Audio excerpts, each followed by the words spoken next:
Class 9, Unit 2, Shah Abdul Latif Bhitai, Sindh Textbook Board. Shah Abdul Latif Bhitai, who is lovingly called Lal Latif by his devotees, was a noted Sindhi Sufi scholar, mystic, saint and poet. Shah Abdul Latif बिटाई, जिससे प्यार से लाल लतीफ़ भी कहा जाता है, उसके डेवोटीज़ की जानिब से, उसके यानी फॉलोवर्स की जानिब से, उसके मुरीदों की जानिब से, वो एक सिंध का मशहूर सूफ़ी स्कॉलर यानी आलिम, मिस्टिक यानी सूफ़ी, यानी जो तसव्वुफ़ में बिलीव करता हो, यकीन रखता हो, सेंट यानी दरवेश और शायर था। He is considered as the greatest Muslim poet of the Sindhi language. Shah Latif को सिंधी ज़ुबान का एक सबसे बड़ा मुसलमान शायर माना जाता है। Information about the life of Bhitai has mostly been collected from oral traditions. Shah Latif की ज़िंदगी के बारे में जो मालूमात है वो ज़्यादातर जमा की गई है ज़बानी रवायात के ज़रिए, यानी लोगों ने एक दूसरे को शाह लतीफ़ के हवाले से मालूमात दी, यानी जैसे हमारे फोर फादर्स थे तो उन्होंने हमारे फादर्स को जो है वो उनके बारे में मालूमात दी। तो ऐसी मालूमात जो एक नस्ल से दूसरे नस्ल तक ज़ुबानी तौर पर मुंतकिल हो जाती रहे, उसे हम कहते हैं ओरल ट्रेडिशंस के ज़रिए मालूमात का एक जनरेशन से दूसरी जनरेशन में ट्रांसफ़र होना। रिनोन्ड पाकिस्तानी स्कॉलर, पाकिस्तान का मशहूर स्कॉलर, एजुकेशनिस्ट, स्कॉलर यानी आलिम, एजुकेशनिस्ट यानी माहिर तालीम, एंड राइटर ऑफ प्लेज और ड्रामा निगार जिसे हम बोलते हैं, dramas and stories, Mirza Qalich Beg. यानी मिर्ज़ा कलीच बेग के बारे में कहा जा रहा है कि जो पाकिस्तान का एक मशहूर माहिर तालीम था, स्कॉलर था और ड्रामा निगार था, is said to have collected details about the early life of Shah Bhitai from some of the old people living at that time. तो मिर्ज़ा कलीच बेग के बारे में कहा जाता है कि उन्होंने शाह लतीफ़ की ज़िंदगी के हवाले से, शुरुआती ज़िंदगी के हवाले से मालूमात जमा की थी उस टाइम के, उस दौर के मौजूद लोगों से। These people had heard these facts from their fathers and grandfathers. और उन लोगों ने भी इस मालूमात को अपने यानी अपने आबा व अजदाद से सुना था, अपने यानी फोर फादर से सुना था।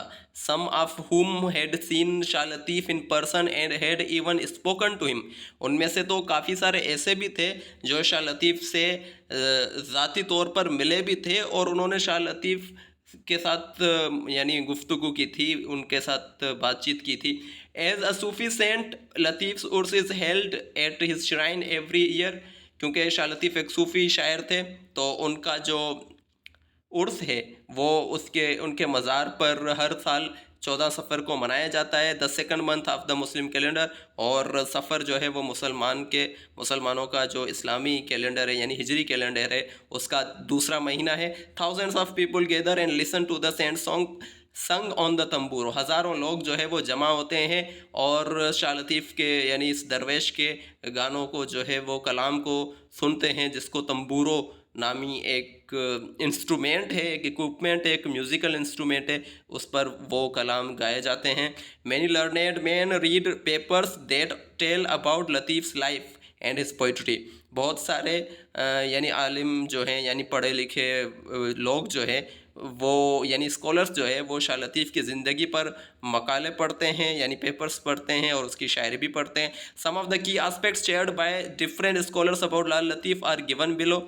शाह लतीफ़ की ज़िंदगी के हवाले से, शाह लतीफ़ के हवाले से जो लोगों ने यानी जो कुछ स्कॉलर्स ने जो मालूमात दी है उसके कुछ पहलू नीचे दिए गए हैं। अब सबसे पहली चीज़ है बैकग्राउंड एंड फैमिली, यानी शाह लतीफ़ का जो बैकग्राउंड है और उसकी फैमिली जो है उसके बारे में मालूमात दी गई है। शाह लतीफ़ एंसेस्ट्रल रूट्स ले इन अफ़गानिस्तान। शाह लतीफ़ के जो आबा व अजदाद जो थे उनका ताल्लुक़ अफ़गानिस्तान से था। Some historian say that the Shah's father Syed Habib Shah migrated from Matiari his ancestral home in Afghanistan. कुछ तारीखदान तो ये भी कहते हैं कि शाह लतीफ़ का अबू सैयद हबीब शाह जो है उन्होंने मटियारू से हिजरत की थी, जो कि अफ़गानिस्तान का में उनका एक आबाई एक यानी गांव था, टू बेनपुर। वहाँ मटियारू से वो बेनपुर आए थे जो कि सिंध में मौजूद था Benpur, in order to gain spiritual contact with Bilawal, ताकि वो बिलावल नामी एक लोकल पायसमैन, बिलावल नामी एक मकामी बुज़ुर्ग जो था उससे वो रूहानी फैज़ हासिल कर सकें, स्पिरिचुअल कांटेक्ट यानी रूहानी फैज़ हासिल कर सकें बिलावल नामी एक सिंध के बुज़ुर्ग से। अदर्स से that his ancestors migrated to Sindh from Herat, और दूसरे लोग ये भी कहते हैं यानी दूसरे तारीखदान ये भी कहते हैं कि उनके जो आबा व अजदाद थे, उनके जो एंसेस्टर्स थे, उन्होंने यानी अब्बा दादा वगैरह जो है उन्होंने हिजरत की थी सिंध से, हेरात से जो है वो सिंध आए थे। हेरात भी अफगानिस्तान का इलाका है, ठीक है, याद रखिएगा। Sindh was then a centre of Muslim culture and Shah Latif ancestors liked it so much that they decided to make it their home. Sindh जो है वो उस वक्त मुसलमानों की सकाफत का एक बहुत बड़ा मरकज़ था, और शाह लतीफ़ के आबा व अजदाद ने उसे सिंध को इतना पसंद किया कि उन्होंने फ़ैसला किया कि वहाँ पर ही सिंध में अपना घर बनाएंगे, यानी वहाँ पर ही ज़िंदगी गुजारेंगे, वहाँ पर ही रहेंगे। अब नंबर 2 है द नेम बेटाई, यानी बेटाई जो है वो नाम कहाँ से आया। इन 1742 1742 में Shah Latif left his home and went to live on a mount at some distance from his village. Shah Latif 1742 में उन्होंने अपना घर छोड़ा और वो एक माउंट कहते हैं मट्टी के टेले को, ठीक है, मट्टी के टेले को, और वहाँ पर जो कि उनके गांव से कुछ फासले पर था, वहाँ पर वो रहने के लिए आ गए। Amount of sand is called bit इन सिंधी। अब सिंधी में जो मट्टी का ढेला होता है उसे बिट कहा जाता है, due to the fact that he lived on this mount for the rest of his life. और इसी हकीकत की वजह से कि शाह लतीफ़ अपनी रेस्ट ऑफ हिज लाइफ यानी अपनी बकाया, रेस्ट यानी यहाँ पर रेस्ट की मीनिंग होगी बकाया, अच्छा वैसे रेस्ट की मीनिंग आराम भी होती है, लेकिन यहाँ पर होगी कि शाह लतीफ़ ने अपनी बकाया ज़िंदगी उस मट्टी के ढेले पे गुजारी, तो इसी वजह से Shah Latif came to be known as the saint of Bhit. Shah Latif को यानी बिट का दरवेश कहा जाने लगा, क्योंकि बिट जो है वो ढेले को सिंधी में बिट कहते हैं। तो to this day he is famous all over the country as Shah Abdul Latif Bhitai और Shah Latif of the mount. और आज के दिन तक यानी आज तक जो शाह लतीफ़ है वो सारी सिंध में मशहूर है Shah Latif of the mount यानी शाह लतीफ़ बिठाई के नाम से। अच्छा, क्योंकि बिट जो है वो सिंधी में हम सॉरी बिट जो है वो सिंधी में सिंधी का लफ्ज़ है, और इंग्लिश में उसके लिए लफ्ज़ यूज़ होता है माउंट, उर्दू में हम डेला कहते हैं मट्टी का। अब नंबर 3 पर है early life and education. Shah Latif ने अपनी शुरुआती ज़िंदगी कैसे गुजारी और तालीम वगैरह कहाँ से हासिल की। तो बॉर्न इन 1689 1689 में पैदा हुए थे शाह लतीफ़, 14 सफ़र 1102 हिजरी को। अच्छा, दो तरह के साल होते हैं, एक ल्यूनर ईयर होता है और दूसरा सोलर ईयर। तो ल्यूनर ईयर के हिसाब से शाह लतीफ़ 1102 हिजरी में पैदा हुए थे और सोलर के हिसाब से 1689 में। इन अ स्मॉल विलेज कॉल्ड हला हवेली नामी एक छोटे से गांव में पैदा हुए थे, a few miles to the east of the present town of Bhitshah, यानी बिटशा के मशरक़ में वाक़ कुछ माइल यानी कुछ मीलों के मुफासले पर है ये शहर, जिसका नाम है Bhitshah. Latif was raised during the golden age of Sindhi culture. Sindh की जो सकाफ़त है उसका जो सुनहरी दौर था, उस दौर में शाह लतीफ़ जो है वो बड़े हुए थे, यानी उनकी क्या कहते हैं कि परवरिश हुई थी। His father his first teacher was Akhund Noor Mohammad Bhatti, but mainly he was self educated. Shah Latif के जो पहले उस्ताद थे उनका नाम अखुन नूर मोहम्मद भट्टी था, लेकिन ज़्यादातर उन्होंने सेल्फ एजुकेटेड यानी अब तालीम वगैरह जो है वो खुद ही हासिल की थी। Although he received little formal education, the Risalo provides proof that he knew Arabic and Persian quite well. हालांकि शाह लतीफ़ ने थोड़ी सी ही रस्मी तालीम हासिल की थी, फॉर्मल यानी जैसे कि हम स्कूल वगैरह में जाते हैं ना, तो उस एजुकेशन को हम फॉर्मल एजुकेशन कहते हैं, स्कूल यूनिवर्सिटी कॉलेज वगैरह की एजुकेशन को। लेकिन शाह लतीफ़ ने बहुत ही कम हासिल की थी ये रस्मी तालीम। और लेकिन जो रिसालो है ना शाह लतीफ़ का, जो रिसालो है जिसमें उन्होंने अपनी शायरी की थी, उसमें से हमें पता ये चलता है कि उन्हें अरबी और पर्शियन यानी फ़ारसी ज़बान बहुत अच्छे तरीके से आती थी। Various references in Shah Risalo indicate that he had in depth knowledge of the holy Quran and the Hadith. बहुत सारे हवाले हमें मिलते हैं उस शाह रिसालों में जो इस तरफ इशारा करते हैं कि शाह लतीफ़ को कुरान और हदीस का बहुत बड़ा इल्म था। His poetic collections included the Masnavi of Maulana Jalaluddin Rumi and Shah Karim's poems. Shah Latif के जो शायरी के मजमुए थे, कलेक्शंस थे, उसमें मसनवी शामिल थी मौलाना जलालुद्दीन रूमी की, जिसे आमतौर पर हम लोग मसनवी रूमी भी कहते हैं, और शाह करीम के जो पोइम्स थे वो भी उसमें शामिल थे। अब ये दो चीज़ें होती थी, सॉरी ये तीन चीज़ें, कुरान मजीद, मसनवी मौलाना रूमी और शाह करीम के पोइम, ये शाह लतीफ़ के साथ हमेशा मौजूद रहते थे। तो ये तीन चीज़ें आपको जहन में रखनी है जो कि शाह लतीफ़ के साथ हमेशा मौजूद रहती थी। अब है युद्ध। यूथ यानी जवानी, यानी शाह लतीफ़ ने अपनी जवानी कहाँ पर जो है स्पेंड की। Young Latif had a very sensitive mind. नौजवान लतीफ़ जो था उसका बहुत ही वो हसास तबीयत का मालिक था। While he was only a boy, जब वो एक लड़का था, वी स्टार्टेड कंपोजिंग पोएट्री, तो उसी उम्र में उसने शायरी लिखना शुरू कर दी। His admiration for the beauty of nature filled his heart with the love of God. यानी कुदरती खूबसूरती, कुदरती हुस्न की तारीफ़, यानी कुदरती हुस्न को पसंद करने की वजह से ही उसकी दिल में खुदा का प्यार भर गया। यानी क्योंकि उसे नेचर जो है वो बहुत ज़्यादा पसंद होती थी, तो उस वजह से वो खुदा के करीब होता गया। In 1713 the Sufi poet married with Bibi Saida Begum. 1713 में सूफ़ी शायर ने सैयदा बेगम नामी औरत से एक शादी की। His wife died at an early age. Shah Latif की जो बीवी थी, यानी उसकी जो वाइफ थी, उसका जल्द ही इंतकाल हो गया। Before she could have any children, यानी उनका कोई भी औलाद होने से पहले ही शाह लतीफ़ की जो वाइफ थी सैयदा बेगम जो उनका नाम था, उसका इंतकाल हो गया था। हाउएवर, जबकि Shah never married again, Shah ने दोबारा कभी भी शादी नहीं की। His heart turned more and more towards religion and devotion and he felt restless. Shah Latif की जो दिल थी वो ज़्यादा से ज़्यादा मज़हब और डिवोशन यानी इबादत की तरफ जो है वो माइल होती गई। एंड ही फेल्ट रेस्टलेस, और उसे बेचैनी महसूस होती थी। He found it difficult to live a normal domestic life, और शाह लतीफ़ को आम जो घरेलू ज़िंदगी है वो गुजारना मुश्किल हो गया था शाह लतीफ़ के लिए, क्योंकि उसका जो ध्यान था वो सारा मज़हब की तरफ था, तो दुनियावी ज़िंदगी गुजारना उसके लिए बहुत ज़्यादा मुश्किल हो गया था। अब नंबर 5 पर है स्पिरिचुअल ग्रोथ, यानी शाह लतीफ़ की जो रूहानी ग्रोथ है वो किस तरह से हुई, रूहानी अफजाइश कैसे हुई, रूहानी ग्रोथ कैसे हुई शाह लतीफ़ की। Latif love of God grew more and more to the extent that he found pleasure only in devotion. Shah Latif का खुदा से प्यार इतना ज़्यादा बढ़ गया, इस हद तक, टू द एक्सटेंट यानी इस हद तक कि शाह लतीफ़ को सिर्फ खुशी इबादत में ही महसूस होती थी, यानी वो उसे खुशी सिर्फ इबादत में ही मिलती थी। फाउंड जो है वो सेकंड फॉर्म है फाइंड का, जिसका मतलब होता है तलाश करना या मिलना। एज अ रिजल्ट, नतीजे में he spend most of his time in prayers and deep thinking. नतीजे में उसने अपना तमाम वक्त जो है वो इबादत में और गहरी सोच में मशगूल यानी सर्फ कर दिया। His spiritual power गिरू stronger with prayers and devotion. इबादत और नमाज़ों के ज़रिए उसका जो रूहानी ताकत थी शाह लतीफ़ की वो और भी ज़्यादा बढ़ गई। सो मच सो, इस हद तक that people begin to be attracted towards him, कि लोग शाह लतीफ़ की तरफ खिंचना शुरू हो गए, यानी शाह लतीफ़ की तरफ शाह लतीफ़ जो है उसमें उनको एक कशिश नज़र आती थी, यानी लोगों को शाह लतीफ़ में एक कशिश नज़र आती थी। Anyone who came to him was strongly impressed by his gentle ways and his followers increased day by day. हर वो शख्स जो उनके करीब आता था और वो उनसे बहुत ज़्यादा इम्प्रेस होता था, मुतासिर होता था शाह लतीफ़ के जेंटल वेज यानी शरीफाना अंदाज से, और दिन ब दिन उनके जो पैरोकार थे वो बढ़ते गए। Close to the mount on which Lal Latif came to live is a natural lake, यानी उस ढेले के करीब, जहाँ पर मट्टी के ढेले के करीब जहाँ पर शाह लतीफ़ रहने के लिए आए थे, वहाँ पर एक झील भी मौजूद थी। It's poetic nature loved the काम atmosphere.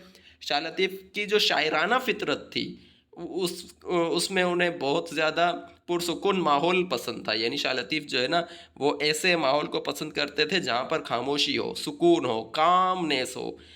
He would spend much of his time sitting on the bank of this lake, और इसी झील के किनारे पर शाह लतीफ़ जो है वो अपना ज़्यादातर वक्त गुजारते थे, बैठते हुए इस झील के किनारे पर। बैंक का मतलब यहाँ पर होगा किनारा। एज भी हम जिसे बोलते हैं इंग्लिश में EDGE। As they sat there, जब वो वहाँ पे बैठते थे, ही प्रेयर टू गॉड, वो खुदा की इबादत करते थे, and sometimes compose versus in his praise.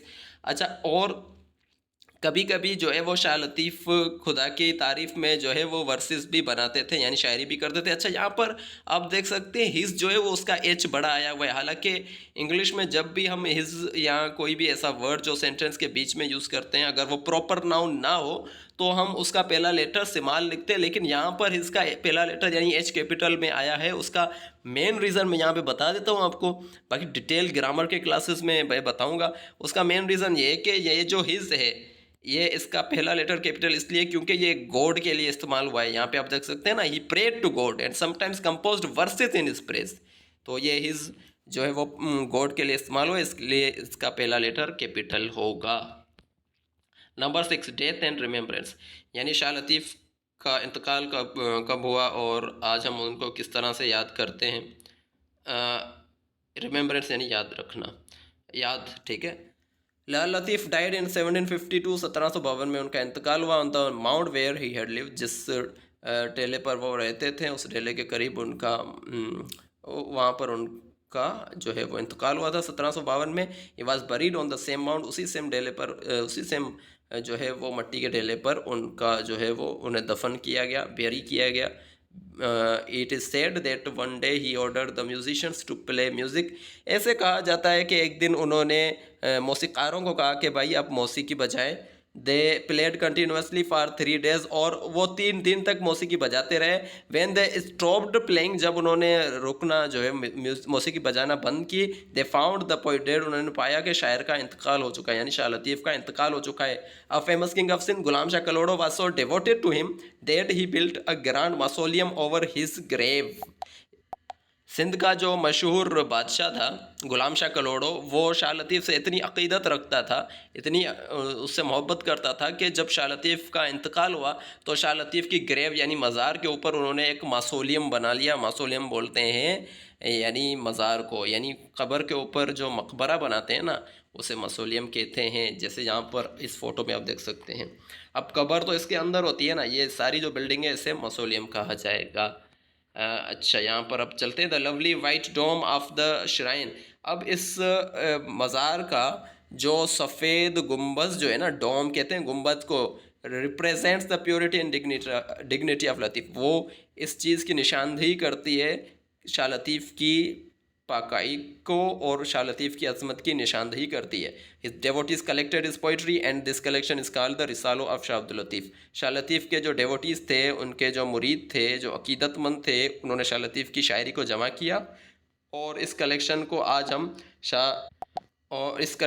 हम रिसालो कहते हैं, शाह लतीफ़ का रिसालो, ठीक है, रिसालो ऑफ शाह अब्दुल लतीफ़ पिटाई कहते हैं, जिसमें शाह लतीफ़ की शायरी मौजूद है। Every year the devotees celebrate his Urs, हर साल अकीदतमंद जो है वो शाह लतीफ़ का उर्स मनाते हैं। विच कमेंस मतलब बिगिन यानी शुरू होना, स्टार्ट होना, 14 सफ़र को शुरू होता है एंड लास्ट फॉर 3 days, और 3 दिन तक जारी रहता है। अब लास्ट में यहाँ पर हमारे पास मौजूद है नंबर 7, शाह लतीफ़ पोइट्री, यानी शाह लतीफ़ की शायरी।